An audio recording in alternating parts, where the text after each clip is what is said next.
go live now to Cheltenham and say good morning to Dave Massey and Catherine Fye. Good morning. Good morning. Good morning. I don't know if it's you, I don't know if it's our sound people, but I just need to get you nearer to the phone. I know the reception there is not great, but let's move on to the 150. And where do we start? Let's start with yourself, David or Catherine. I don't know who's on the other line first, but what horse in the 150 takes your eye? Yeah, quite keen on the chances of Tour de Champs. I saw him the other morning at Nigel Twiston Davis. He looked very well. They were at pains to suggest he could go on and be a Welsh national horse, a Grand National horse. He was obviously fourth in the Scottish National. Won a nice race here back at the showcase meeting. It's a decent one for me. Literally, the traffic has been terrible getting up here today. I haven't had a chance to look at any of the prices yet, but it's one that I'll keep on side. David? I put up last night on Twitter that I was looking at Alvarado about 20 minutes before it went price-wise, which was most annoying. So I missed the 16s that was sticking around last night, although I understand he's getting back out that door of the price. When I saw him at Chepstow, he really looked like he needed the run. He was given a very soft time of it out back, crept into this, and there's a lot of pace up front here today. I can see Alvarado at worst hitting the frame, and I think he's got a decent chance of taking this point. Okay. I apologise for anyone at home that has slight problems with the sound there. It's actually not our end. It's at Cheltenham, and they are at Cheltenham, so the problem's there. But I think we just about heard it. Sandy. Yeah, I agree with Dave Alvarado. I think he's dangerous off the minimum weight. The problem is, obviously, as Dave touched on, he come fifth behind Alco at Chepstow. He never really threatened the leaders that day, and the run he might have needed the run. He has refused twice in the past, though, that would concern me. He once done it at Newbury, and the other time was at Sandown last March. He runs £3 out of the handicap. But one thing that I like about this is Paul Maloney booked a ride. I just think Paul Maloney's just a fantastic jockey, long in staying chases. He just seems to get it right so many times. The horse is a bit of a nutcase. Luke's looking at you to say what you're talking about. He's not my kettle of fish as a jockey, but it's personal preference. I like Paul. I think he's very good at timing rides. He's proven it time and time again in these long distance staying chases. I could say one jockey and you could give me a slap for liking him. Billy, what's your view? I actually tipped up Alvarado, I think last week, when he's a non-runner at Sandown, and I really fancied him. I'm not so sure that Cheltenham is going to be his track, to be honest. I do think Fergal O'Brien has a very strong hand in this. I would tend to just favour Bradley. And I mean, Bradley stays forever. I had to decide whether he was just a slow plodder, or whether he was... second in last year. He was, same kind of mark. He's out of handicap, doesn't bother me. And in this race, it's a pretty good race because it may have Grand National pointers, it's fair to say, Catherine and David, because you've got the winner of the Welsh National in here, you've got the Monster National second as well. And do you think there's any pointers to the potential of a national in this race? Well, yeah, I mean, with sort of Nigel saying that it sees Tour de Champs as a possible national type, I mean, he's only a 6-year-old, he's a bit too young to be sort of targeting that at the moment, but it's sort of one I've definitely got on my mind for the future. I think he'll improve for this. I'm very sweet on the chances today. Gosling Judge is the same case that impressed me all last season. Wasn't surprised to see him go on and win the Scottish National. You can always make a case for Nakara Bow around here. It's just sort of race that epitomises the bunking game, really. Can I ask for your selection in that 150? Yeah, Tour de Champs. Okay, and David? Yeah, Alvarado for me. Captain, if you can go and check that Paddy Brennan's in the sauna, that would help, because he's riding at 10 stone in this, and it's his lowest riding weight, so I'd like to know that he's not going to put up any overweight on Bradley. Yeah, he's having a fag in the sauna. Yeah, I agree with Catherine, Tour de Champs. Tour de Champs. Bradley. I've not actually spoke about my selection. Okay, well, go on then. I'm actually with the as per usual, leave it to the end and spend another 10 minutes talking about it. I like a bit of time on the head, and I'm with Goo Lanes. I think he's just an out-and-out galloper. The trainer has stated that he's better on softer ground, but for me, he was an exciting novice chaser last season. You know, he ran well around Wetherby, winning, and then ran in the RSA, finishing a respectable 6th behind Lord Windermere. He then ran at Cheltenham in April, and he finished second to Akatak after making a bad mistake about 4 out. I think of a mark of 146. First time out. Yeah, I think I don't think it's a problem at all. I think he's got a lot of scope. I think I tend to agree with Sandy. I think he's very overrated. I don't think his form is good enough to amount to winning a race like this from last year. No. I think the RSA was a weak one. The race that he won at Wetherby was, in a way, fairly weak. It was Super Duty, wasn't it, that he beat that day? I don't think there's anything to justify. He finished second in the 4 miler. Yeah, it's a completely different kettle of fish. I completely disagree with you. I don't think I don't think you could justify Goulane's being 92-5 to 1 I'd today. arguably want the softer ground, as the trainer has stated, but I think 11-2. I think this, with Burton Port carrying 11 stone 12, he has to carry 11 stone off a mark of 146. I think this is the sort type of race that Goulane can win. Okay, well, it's all about opinions, this game, and obviously, as we said earlier on, it's going to divide a lot of opinions, these races today, because they are very, very competitive. Let's talk about the big, undoubtedly the biggest race today, which is the Paddy Power Gold Cup Chase, the 230. I know I like one in this race, but we obviously want to get your views, Catherine, on this race. Yeah, well, I've been with John Spirit ever since he won here at the showcase meet complete. Our thoughts on him are well documented. As a fan of his all last season when he was running over a variety of different trips in horrendous grounds. He's got good form with Tenko. He also won at Sandown and Heatherstown last year. I think the win here in the showcase really showed that he's got his something together. It was raised £10 for that. I still think he's thrown in Richie McLernan on board, which he knows the course so well, and it's 110-2.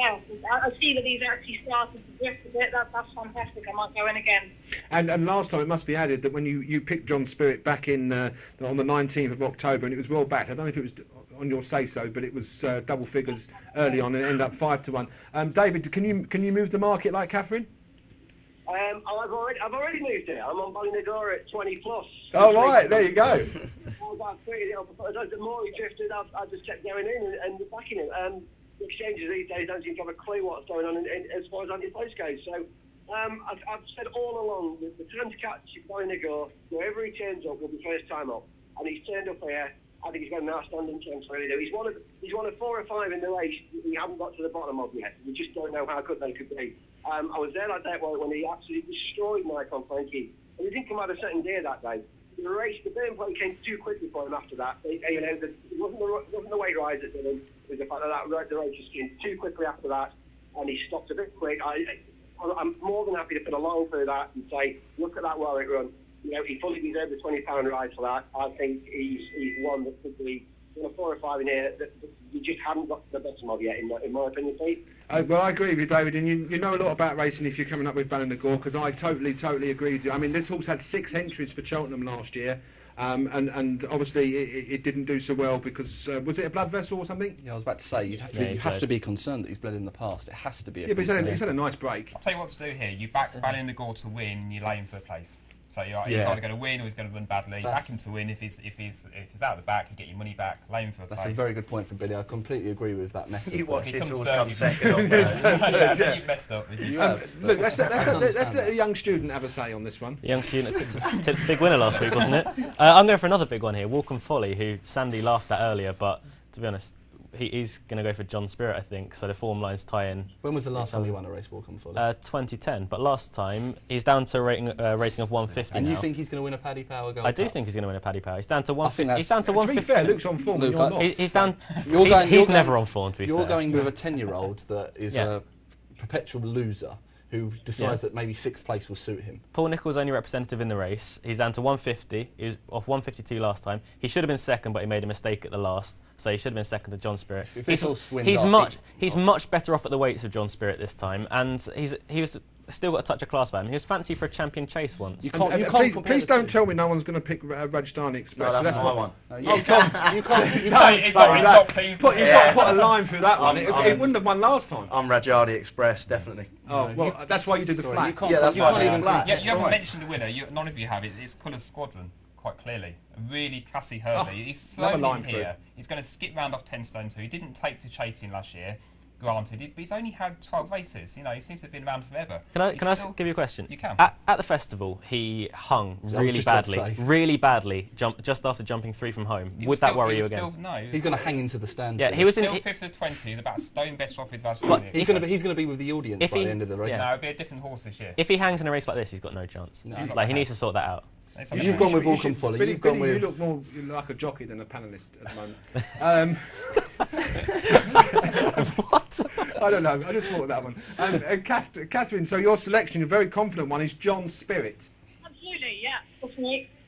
Okay, and David, that's the older brigade talk sense here. Yeah, Catherine tips up a John Joe O'Neill horse. Has this ever happened before, I ask myself. Yeah, Valiant Eagle for me, all the way, please. Absolutely, absolutely. Luke? Walk on Folly. Walk on Folly. 100%. Okay, well, you know, stranger things have happened. All I've done so far is argue. I've not actually spoken about the horses I fancy. Oh, here we go. We talk about your selection now. It's all about Sandy, isn't it? Well, sorry, but you know, I've got an opinion on the race, so I'm gone quite boring. It is a valid opinion, I agree with John Spirit. I just think that form has been franked, obviously, yesterday by Southern Yeah, the Target. Walk on Finished Folly was second. sixth in. Yeah. You know, Southern Target comes second to Anne Turge yesterday. It's another boost. Actually, He's good form. I've got to talk about. I think he's overpriced. You know, he has had these chances, but Cad, he's visored first time, and that could sharpen him up. You know, he was travelling just as well as John Spirit coming down the hill. And as you mentioned before, Luke, you did say that John Spirit just got the run on him, and he made a mistake at the last Cad. And I just got a feeling that 25-1 is big. Tristan Davis knows how to get winners in this race. The Twisters generally know how to get winners at this time of the year coming into Cheltenham. I think 25-1's big, especially with Paddy Power off in 5 places. Has already had about 6 races this year. Yeah, he ran well behind Conquisto. Yeah, just got caught on the line. So he jumped well as well. So your selection? My selection is John Spirit, but I'd have a save on Cad. Billy? Colour Squadron. Okay, on that note, definitely move forward. Let's move forward to the 3 o'clock at Cheltenham. And another very tricky handicap, listed race. Where do you want to start on this one, Catherine? I'm going to go with the selection crew. I know because I think it's significant that Brian Cooper takes them out. The last time we saw the session crew jump a hurdle in public was he was 5th in Supreme Novices, and he was behind Alpharoff, Spirit Sun, Sprinter Sacker, and Q Card. If you look to see what those particular 4 have gone to, obviously he's had a long time off during injury. He was actually, before he had his second injury, he was actually being talked about in some circles as a lively outsider for the World Hurdle. I don't see 3 miles being a problem. I know some feel that he was slightly disappointing at Newmarket, but look at it, he's coming back off such a long layoff. He's had 3 spins on the flat that's going to put him bang on for this. They wouldn't keep him in training. They wouldn't bring him all the way down here, and they certainly wouldn't put Brian Cooper for it. I'm very, very interested to see what this horse does, and I know it's a bit of a left field and a bit of a risk, but it's my main fancy for the race. Okay. David? Well, there's 2 against the field I quite like here. Even before Thomas Capel won yesterday, I was on with Silver Eagle. I think he was a little bit unlucky at the last meeting here because to watch the video back again, this is it turning in. Charlie Post on Thomas Capel. It's quite a clever move. He's fully entitled to do. He just sort of squeezes Maguire out on Silver Eagle and comes over to this near side. And Maguire realises he's going to run into the rails that are sticking out and has to switch back in and loses a length and a half with a bit of impetus. And really, that's what he's gone down by. So he's a bit unlucky not to be 3 from 3, really. He's an absolutely solid equal optimist in Silver Eagle. He can have a right job to keep him out of the frame, I think. But you want one of the pretty price, one that's rather been overlooked, probably because he's got a slightly unsexy profile compared to a few of these, is Valley Legend. All this horse is bred to do is stay and stay and stay. And I think the step up and fit, with the 9 final rival step, if anything, it might be the fastest find him out. That's my worry. But Ian Popham's a great booking for him. Because you'll need a bit of fucking job around about halfway when he gets to that pace. But I honestly think we can step up and pick North doing the world of good. Yeah, I mean, that Valley Legend only beat a sort of very average yardstick, though, to be fair, in Nicky Nutjob. So a listed race like this, I'm not so sure, but maybe each way. Luke? Yeah, Catherine sort of stole my thunder a little bit with Recession Proof, because I really like him today. Yeah, you can back it as well. I will. But like she said, he came up probably one of the best Supreme Novices in recent history, maybe ever, that I remember for sure. But also, let's not forget he won a Tote Sport Trophy off £2 lower than this when he just edged out Bothy on fairly soft ground. I don't think the ground would be too much of a worry today, and 3 miles I can't have as much of a problem. Okay. Billy? Let's not forget you tipped him in November handicap where he was about 32nd of 31. Not November handicap. Do you know what? It shouldn't be Luke's Lucky 15. We should rename it, Peter. Yes. Yeah. Luke's Lays. Yeah. So anything that comes up on Luke's screen. He's the just one. How'd you get on last week, by the way? Absolutely, absolutely. If anyone's going to be followed this week, it's going to be Luke, because he came up with 41. Billy, your opinion? It's a very hard race. I actually like Pinot de Ray, who was, I think, rated 148 over hurdles in Ireland for Philip Fence, and he ran to 150 over fences. Joined Dr. Richard Newland. He hasn't found his feet, but very few horses don't find their feet joining this yard. And it's switching. If you back backed from it, they might chasing. not find their feet either. To be fair. Why not? He's coming back from fences down to staying hurdle. I just think it could suit him. He could win a really big race. He's actually on a really good mark if he's able to run to his best. Okay. Well, I know that Sandy's probably... I'm giving you an opportunity not to talk and then come back with your fancy. I'm hoping that you actually agree with me on this one, because no one's mentioned the winner yet. Is it lamb or cod this time? That's one you follow, if he wants me to stop, well, yeah, I obviously backed lamb or cod last time, and I think he should have won at Chepstow. It was a bad mistake, 3 out, and Shamrock Boy just went past him, unfortunately. He was been put up £3 for that run. He's still dangerous off this mark. I'm not. He might get placed, but I don't fancy him to win. I'm actually with Cross Kennan. He came second in the race last year off a £1 lower mark. They've refitted the visor today, and he's actually back to his last winning mark. So I really 18-1 Cross Kennan. I think he's of huge interest. Okay, that's Jenny Candish. Lovely. We've got to get fit in David and Catherine's selections actually. So very quickly, David, your selection the 3 o'clock at Cheltenham. Silver Eagle, please. Okay, lovely. Now, what I'm going to ask you, David, is to give us your selections. They'll come up on the screen. So let's see what your main picks are for today. You might have to remind me here, because I haven't got my iPad with me, unfortunately. I know I've got the Tokyo Javelax. You've got something I can't pronounce in the 2:15 Tokyo Javelax. Yeah, Tokyo Javelax. Whatever this horse does, keep an eye on this horse. I think he's a half brother, I believe, to Monmouth. He's going to want fences and he's going to want a trip in time. But I thought it was quite interesting on bits and pieces of form last year. He's still not badly handicapped. I think there's a lot more to come from him over before he goes fencing, but he's definitely one for your 8 books. Okay, and we've talked about Ballingall. Quickly about Alvarado and No Planning, Cheltenham Wetherby. Right, well, Alvarado, we've touched on in that fairy chase. I think that's got a really good chance. No Planning, just really needed that run last time out. I think he could still be different, still be better class than these. One second time up after a break last year, I think he's got a really good chance at Wetherby. Okay, Catherine, can we have your selections, please? Yeah, of course you can, Pete. So John Stewart told you all about him in the main event of Paddy Power Gold Cup. And in the bumper, I'm going to go with Martin Keith's Clementine. Reason being, we saw her on the Galaxy the other morning. She looks an absolute picture. Martin said that she's been working alongside Champion Court and as well as Champion Court. So that's good enough for me. I've noticed, Catherine, that you're being very selective with your picks, but you are getting them up, because last week you gave 2 and they both won. So what's the chances today? Well, as we all know, this game's a great leveler. There's highs, there's lows, so we'll keep the faith. Okay, well, have a great day there. Thank you very much indeed, David and Catherine, live from Cheltenham. Have a great afternoon. Obviously, it's great racing, and whatever you're back, have a good day. Thank you. Cheers. All the best.